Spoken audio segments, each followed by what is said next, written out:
Hey, what's up, y'all? I just wanted to show you guys what I was working on. I think I came up with a pretty good way to set up a development environment with Python.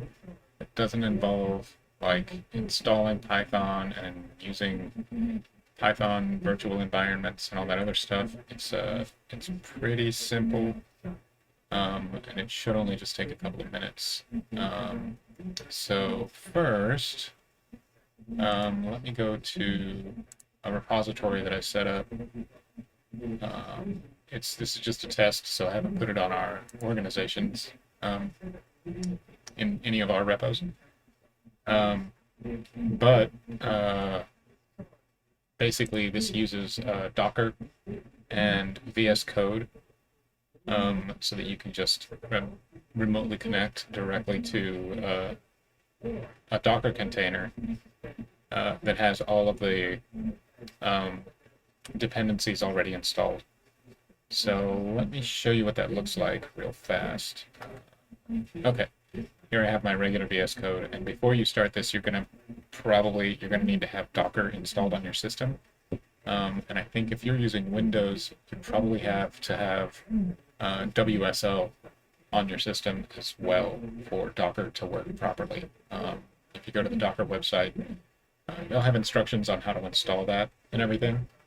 But this is pretty simple. So if you're in VS Code, what you'll need is you need an extension. It's called it's an extension pack. This is remote development, and it installs a few different extensions for VS Code. Um, One of them is for connecting to WSL. One of them is dev containers, which is what we'll be using. And there are a couple of other ones that are pretty helpful. If you don't want to install all four of these extensions, you have to have the dev containers one for this to work. But anyway, once you've got that, this Remote Explorer is super helpful. Basically, you want to clone a repository into a container volume.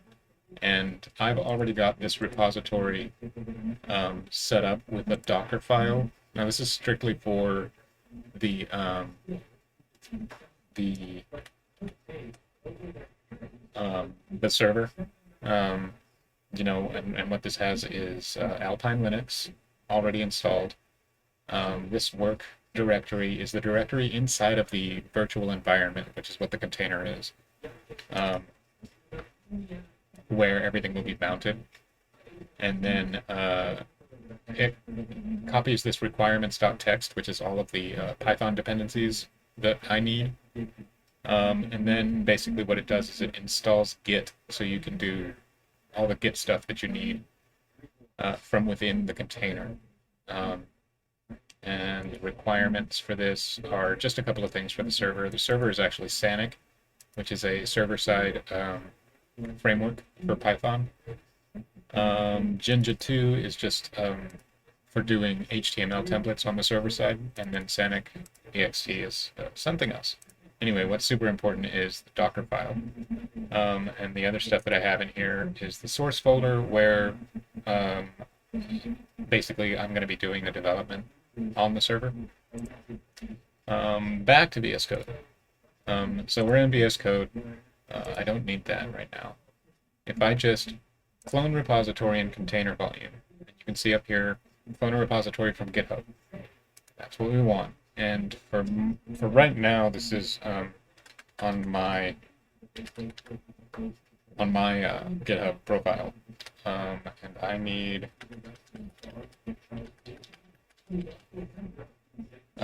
not Varios container, it's Varios server, and it's right here. And I just click that, and it's going to ask which branch, and I want main. Once we actually start development on this, I will probably choose a different branch depending on, whether I'm working on a feature. We'll get into like branching and stuff like that, I'm sure, once we get started. But for now, yeah, all I need is main. And what it does is it sort of opens up a new VS Code window. You can see that all of my extensions that were down here on the side are gone. So it's basically opened up a fresh, like its own fresh VS Code installation. Um, it downloads everything, and it starts basically initializing the entire workspace. You can see down here in the integrated terminal um, that my terminal changed. I don't have another VS Code window to show it to you, what my prompt usually looks like, but it usually looks really different than that. And when I go over here, it's got all of the files that are over here on the GitHub.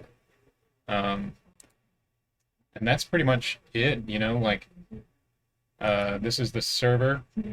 Like right now it's got a really very basic stuff just to make sure it works.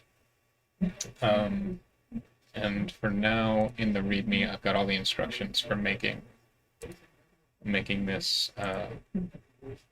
work the way it's supposed to. It's a pretty simple little process. But if I run this command,